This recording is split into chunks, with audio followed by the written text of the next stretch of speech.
Colour creation ফ্যাক্টরির এটা হচ্ছে aeration tank, flux mixing, primary clarifier, blower, panel board.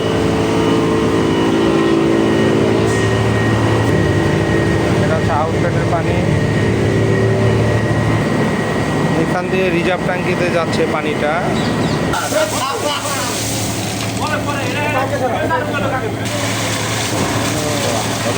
Floor দেওয়া হচ্ছে এখানে, ফ্লোর পরিষ্কার করা কাজে লাগে।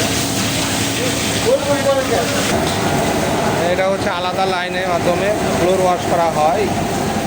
পিটিপি রিসাইকেলের পানি দিয়ে ফ্লোর ওয়াশ করা হয়। ওয়াশিংয়ে কার ওয়াশে পানি ব্যবহার করা হয়।